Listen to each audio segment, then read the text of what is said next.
বুদ্ধি আর কেউ দিতে পারে নাই। তোমার বুদ্ধি কারেক্ট, আমি নাজদারের শায়েখ, আমি এটাতে একমত, মুহাম্মদকে দুনিয়া থেকে শেষ করে দেওয়া হোক। আবু জেহেল কি করলেন? 24 গোত্র থেকে 24 জন যুবককে নিয়ে একত্রিত হয়ে রেডি হয়েছেন। ওই দিক দিয়ে আল্লাহ সুবহানাহু ওয়া তাআলা জিবরিলকে পাঠিয়ে দিলেন। সুবহানাল্লাহ, আসতে বললেন, আর একটু আওয়াজ দিয়ে বলা যায় না সুবহানাল্লাহ? দারুন নাদওয়ায় মিটিং হলো, সবাই মনে করছে কেউ জানে না, কিন্তু একজনা তো ঠিকই জানেন। কে তিনি? লা তাখুযুহু সিনাতু ওয়ালা নাওম, যার ঘুম নাই, যার তন্দ্রামি নাই, তিনি কে? 24 জনকে পাঠিয়ে দিল, যাও মুহাম্মাদের ঘরটা ঘেরাও করো। রাতের বেলায় আল্লাহ সুবহানাহু ওয়া তাআলা রাতের বেলায় জিবরিল আলাইহিস সালামকে পাঠিয়ে দিলেন এবং বললেন, রাসূলকে জানান এই মুহূর্তে যেন উনি ঘুম থেকে উঠে মদিনায় হিজরত করেন। সুবহানাল্লাহ বলবেন না? নিজ ইচ্ছায় গেছিলেন? কথা বলেন, নিজ ইচ্ছায় গেছিলেন? না, নিজ ইচ্ছায় যান নাই। আল্লাহ যখন বলেছেন তখন তিনি গিয়েছেন। আল্লাহ যখন বলেছেন তখন তিনি গিয়েছেন, কিন্তু এর আগে সব কর্মী ভাইদেরকে আগে পাঠিয়ে দিয়েছেন, তোমরা নিরাপদে পার হয়ে যাও। এরপর আল্লাহ যখন বললেন তখন তিনি পার হলেন। যাক, 24 জন রেডি, 24 জন বল্লম নিয়ে, তরবারি নিয়ে মুহাম্মদ সাল্লাল্লাহু আলাইহি ওয়াসাল্লামের ঘরটাকে ঘেরাও করে ফেললেন। ইন দ্য মিন টাইম জিবরিল আলাইহিস সালাম রাসূলকে ঘুম থেকে জাগালেন এবং বললেন, হিজরতের সময় হয়েছে, আপনি হিজরত করেন। হিজরতের সময় হয়েছে, আপনি হিজরত করেন। রাসূল সাল্লাল্লাহু আলাইহি ওয়াসাল্লাম হযরত আলী রাদিয়াল্লাহু তাআলা আনহুকে ডাকলেন এবং বললেন, আমার হিজরতের সময় হয়েছে, আমি রওনা দিচ্ছি। আলী, আমার এই চাদর মোবারক নিয়ে তুমি আমার বিছানায় ঘুমিয়ে পড়ো।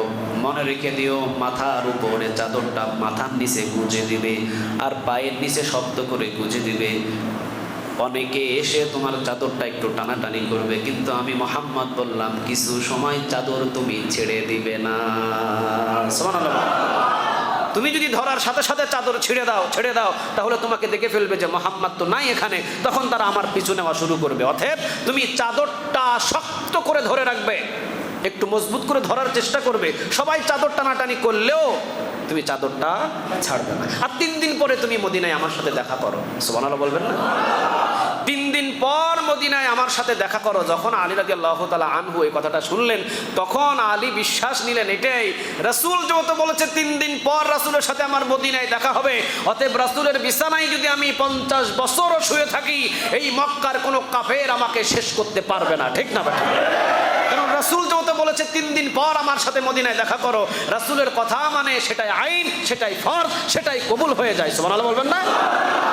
রাসূল আমাকে বলেছে 3 দিন পর আমার সাথে মদিনায় দেখা করো, মানে রাসূলের বিছানায় আমি যতই বিলাস হয়ে ঘুমিয়ে থাকি, আমাকে শেষ করার মতো পৃথিবীর কারো ক্ষমতা নেই।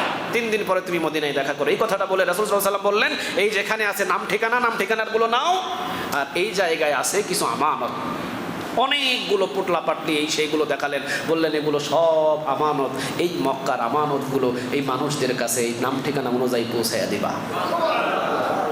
যাওয়ার সিস্টেম আছে, যাইতে পারেন, এক দেশ থেকে আরেক দেশে আপনি চলে যেতে পারেন, এটা আপনার নৈতিক দায়িত্ব, কিন্তু যাওয়ার আগে আমানতগুলো মানুষদের বুঝিয়ে দেওয়া দরকার। ঠিক না বেটে?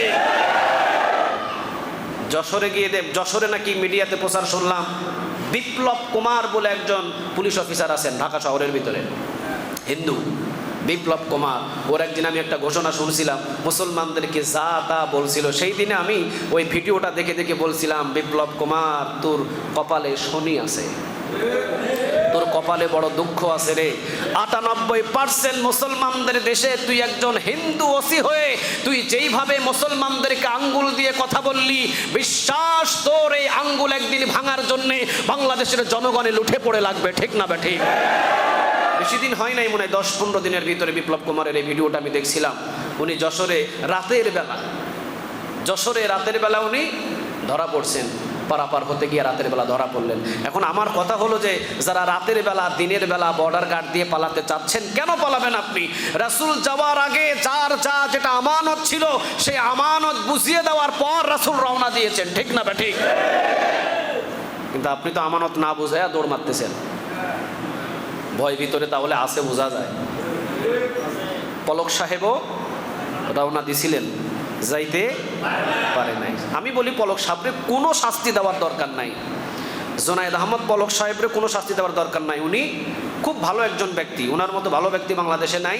আমি বলবো যে বাংলাদেশের মানুষদেরকে 10-15 দিন উনি নেট ছাড়া যেভাবে রাখছিল, ওনাকে শুধু এই শাস্তিটা দেন, বাটামালা একটা মোবাইল দিয়ে একটা ঘরের ভিতরে 10 বছর বন্ধ করে রাখেন। কি মোবাইল দেয়া? কথা বলা না, কি মোবাইল দেয়া? বাটামালা মোবাইল।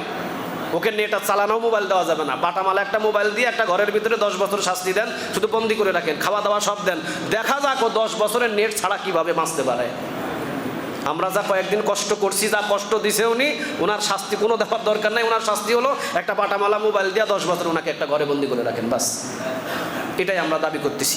যাক, যে কথাটা বলতেছিলাম, রাসূল সাল্লাল্লাহু আলাইহি ওয়াসাল্লাম আলীকে কি বললেন? আলী, এই যে আমানতের যে সম্পদগুলো, এই সম্পদগুলো তুমি এই মক্কার যারা আমার কাছে আমানত রাখছে, নাম অনুযায়ী সম্পদগুলো পাই পাই পাই পাই করে বুঝিয়ে দিয়ে দিবা। সুবহানাল্লাহ বলেন। আলী, চলে গেলাম আমি। দরজা খুলে দেখেন চতুর্দিকে সৈন্যবাহিনী, চতুর্দিকে সৈন্যবাহিনী। আল্লাহ রাব্বুল আলামিন বললেন, নবী পড়া শুরু করেন, ইয়াসিন ওয়াল কুরআনিল হাকীম ইন্নাকা লামিনাল মুরসালিন আলা সিরাতিন মুস্তাকিম তানজিলাল আজিজির রাহিম লিতুনযিরা কওমান মা উনযিরা আবাউহুম ফাহুম গাফিলুন। সুবহানাল্লাহ বলেন। সূরা ইয়াসিনের প্রথম থেকে 9 আয়াত পড়ার জন্য আল বিদায়া ওয়ান নিহায়াতে এসেছে। 9 আয়াত রাসূলকে পড়ার জন্য হুকুম দিলেন। 9 আয়াত তিনি সূরা ইয়াসিনের শুরু থেকে শেষ পর্যন্ত বললেন এবং এক মুষ্টি বালু নিলেন। আল্লাহ বললেন, বালুগুলো ছেড়ে দেন। ছেড়ে দিলেন। প্রতি সোনার চোখের ভিতরে বালুটাকে ঢুকায়া দিলেন। তিনি কে? এর ফাঁকে দিয়ে রাসূল পার হয়ে গেলেন। পার হয়ে গেলেন যখন, তখন ওই যে শয়তান, এই 24 জনারকে বলছে, তোমরা এখনো কি এখানে দাঁড়ায়া থাকবা? কিছুক্ষণ আগেই তো এই ঘর থেকে একজন ব্যক্তি বাহির হয়েছে। এই কথাটা বলার সাথে সাথেই 24 জন দৌড় দিয়ে এসে বল্লম হাতের ভিতরে নিয়ে ঘরের ভিতরে প্রবেশ করলেন। রাসূল সাল্লাল্লাহু আলাইহি ওয়াসাল্লাম আলীকে বলেছিলেন, আলী, চাদরটা তুমি মাথার দিকে এবং পায়ের দিকে একটু ঢোকায়া দিয়া একটু শক্ত করে ধরে রাখো, এতটুকুই যথেষ্ট, আর কিছু করা লাগবে না। 24 জন আলী রাদিয়াল্লাহু তাআলা আনহুর এই চাদরটা চতুর্দিকে টানাটানি করছেন, দস্তাদস্তি করছেন। আলী রাদিয়াল্লাহু তাআলা আনহু তিনি বলেন, ঘন্টার পর ঘন্টা পার হয়েছে, কিন্তু 24 জন মানুষ আমার হাত থেকে চাদর নিতে পারে নাই। মনে হলো যে সারা পৃথিবীর সকল যুবক যদি আমার চাদর ধরে টান দেয়, এই চাদর নামার মতো পৃথিবীর কারো ক্ষমতা নাই। চিন্তা করে দেখেন, স্বয়ং শক্তি দিয়েছেন তিনি কে? আলী রাদিয়াল্লাহু তাআলা আনহু তিনি বললেন, 24 জন চাদর এসে টানাটানি করে, আর আমি মাত্র একটু ধরে আছি খালি। মনে হলো 24 জন নয়, সারা পৃথিবীর সকল মানুষগুলো যদি আমার চাদর ধরেও টানে, আমার চেহারা দেখার তাদের কোনো ক্ষমতা নাই। টানতে টানতে টানতে টানতে প্রায় ফজরের ওয়াক্ত হলো। এমন সময় চাদরটা ছেড়ে দিলেন, দেখলেন যে হযরত আলী রাদিয়াল্লাহু তাআলা আনহু। তুমি কেন এখানে? আলী রাদিয়াল্লাহু তাআলা আনহু, আমি জানি না, আমি এখানে আছি ওই যে রাসূলের আমানত, এগুলো মানুষদের দ্বারে দ্বারে পৌঁছায়া দিব। সুবহানাল্লাহ। রাসূল চলে গেলেন। হযরত আবু বকর সিদ্দিক রাদিয়াল্লাহু তাআলা আনহু বাড়িতে গিয়ে দরজায় টোকা দিলেন। লম্বা ঘটনা সংক্ষিপ্ত করে বলছি। দরজায় টোকা দিলেন, দরজা খুলে বাহির হলেন। রাসূল বললেন, এক টোকা দিতেই তুমি বাহির হলে আবু বকর। আবু বকর সিদ্দিক রাদিয়াল্লাহু তাআলা আনহু তিনি বললেন, নবী, এক টোকা? আমি তো চেয়েছিলাম এই টোকাটা না পড়ার আগেই দরজা খুলে দিতে, কারণ আমার রাসূল দরজায় টোকা দিয়ে দাঁড়িয়ে থাকবেন, আর আমি আবু বকর আমি ঘুমাবো বিছানার ভিতরে। যদি আরশে আজিম এইটা দেখেন, কিয়ামতের ময়দানে কাঠগড়ায় দাঁড় করাতে পারেন তিনি কে? রাসূল দাঁড়িয়ে আছেন আমার দরজার পাশে, আমাকে ডাকছেন, আর আমি আরামে ঘুমাচ্ছি। এরকম দৃশ্য যদি আল্লাহ দেখেন, কিয়ামতের ময়দানে আমাকে বিচারের কাঠগড়ায় দাঁড় করাতে পারেন তিনি কে? কি করছিলা তুমি? রাসূল 6 মাস আগে যে বলছিলেন, আবু বকর মনে হয় হিজরত করতে হবে, যদি হিজরত করি আবু বকর সাথী হিসাবে তোমাকেই আমি নেব। ওই দিন থেকে এই যে বস্তা টস্তা সব বাইন্ডিং করে নিয়ে এই দরজার পাশে পিঠ লাগায় আপনার অপেক্ষায় দাঁড়ায় আসছি। কোনদিন ঘুমাই নাই, দাঁড়ায়া দাঁড়ায়া যা ঘুমাইছি এতটুকুই। কোন দিন টোকা দিবেন আর কোন দিন দরজা খুলে আপনার সাথে রওনা দিব। সুবহানাল্লাহ বলবেন না? দুইটা উট কিনা ছিল আগে থেকেই হযরত আবু বকর সিদ্দিক রাদিয়াল্লাহু তাআলা আনহু, লম্বা ঘটনা। সেখান থেকে চলে গেলেন এক পাহাড়ের গুহায় সেখানে লুকালেন। কাফেরেরাও সেখানে খুঁজতে খুঁজতে পাড়ায় গুহার ভিতরে কাছাকাছি গেলেন, কিন্তু তারা কেউ বলে যে এই গুহার ভিতরে আছে, কেউ বলে এই গুহার ভিতরে পায়ের চিহ্নগুলো দেখে বললেন। আবার কাছে গিয়ে দেখলেন যে গুহার কাছে গিয়ে দেখেন একটা কবিতর ডিম দিচ্ছে, মাকড়সার জাল লাগানো আছে। আরেকজন বলছে তুই পাগল নাকি, এই যে এখানে মাকড়সার জাল, মানুষ ঢুকলে তো মাকড়সার জাল ভেঙে যাইতো, আর কবিতরটা এটা থাকতো নাকি? চাই নাই, চল এখানে নাই। এই কথা বলে তারা পার করে দিলেন, আর আল্লাহ এবং আল্লাহ রাসূলকে বাঁচায়া দিলেন। আল্লাহ রাসূলকে বাঁচায়া দিলেন তিনি কে?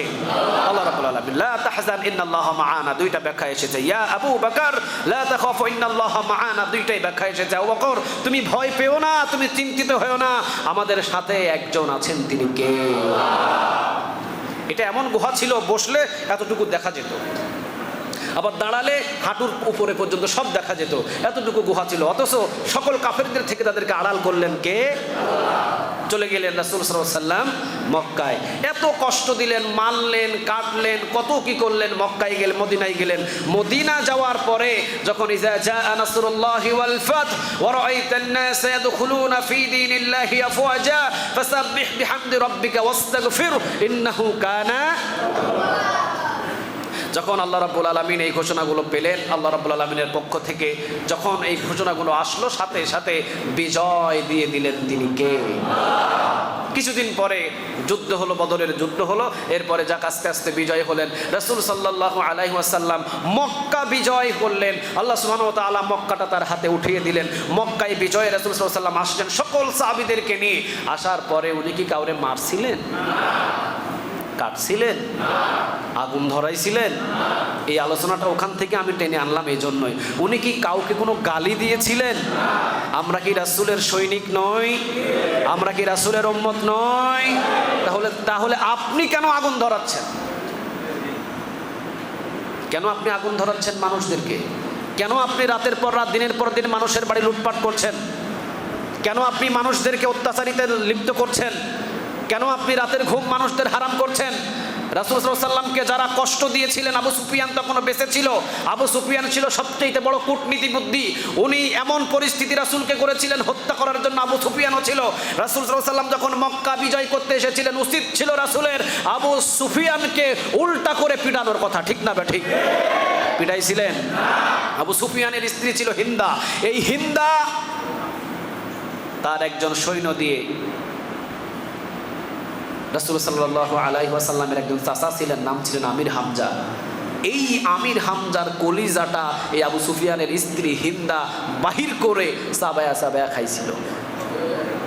রাসূলের চাচা, চিন্তা করেন কতটা শত্রু ছিলেন এই আবু সুফিয়ানের স্ত্রী এবং আবু সুফিয়ান।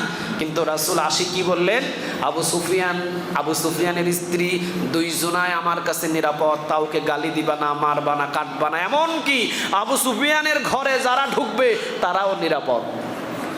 সুবহানাল্লাহ বললেন না? একজন মানুষ ফাঁসির আসামি, ওই ব্যক্তিটাও যদি আবু সুফিয়ানের ঘরে ঢুকে, রাসূল বললেন সেও মাফ।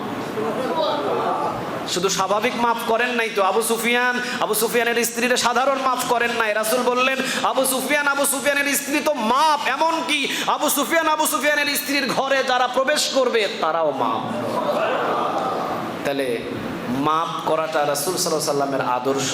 যারা যা করছে, যা অত্যাচার করছে, যা কিছু করছে, আপনাদের একটু ধৈর্য ধরে মাফ করে দেওয়া যায় না? কথা বলেন না কেন? মাফ করে দেওয়া যায় না? নাকি মারবেন, কাটাকাটি করবেন, গালাগালি করবেন? দেখেন, যখন আবু সুফিয়ান এবং আবু সুফিয়ানের স্ত্রীদেরকে যখন রাসূল সাল্লাল্লাহু আলাইহি ওয়াসাল্লাম মাফ করে দিলেন, তখন আবু সুফিয়ান আর আবু সুফিয়ানের স্ত্রী দুইজনা কান্না শুরু করলেন। আর এই কথাটা বললেন, আজ থেকে এই মক্কার ভিতরে সবচাইতে বেশি ভালোবাসা পাবে আমি আবু সুফিয়ান আর আমি আবু সুফিয়ানের স্ত্রীর পক্ষ থেকে মুহাম্মদ। সুবহানাল্লাহ বলেন। আমার ছেলেকেও আমি আর বেশি ভালোবাসবো না, আমার মেয়েকেও আমি আর বেশি ভালোবাসবো না। কারণ মুহাম্মাদের বিরুদ্ধে এত কিছু করার পরেও যে মুহাম্মদ আমাদেরকে মাফ করে দেয়, বোঝা যায় এই মুহাম্মদ ছেলে মেয়ের চাইতে আমাদের কাছে বড় কিছু। সুবহানাল্লাহ বলেন। তাহলে আপনারাও যদি মাফ করে দেন, দেখবেন যে তাদেরকে কিছু দাওয়াত দিলে তাদের দাওয়াতে, আপনাদের দাওয়াতে তারাও ফিরে আসতে, কথা বলেন, ফিরে আসতে, কিন্তু ভাঙাভাঙি কাটাকাটি, আল্লাহ সুবহানাহু ওয়া তাআলা এগুলো থেকে আমাদের হেফাজত করুক, আমরা বলি আমিন। সুন্নত যারা আদায় করেন নাই, সুন্নত আদায় করে নেন।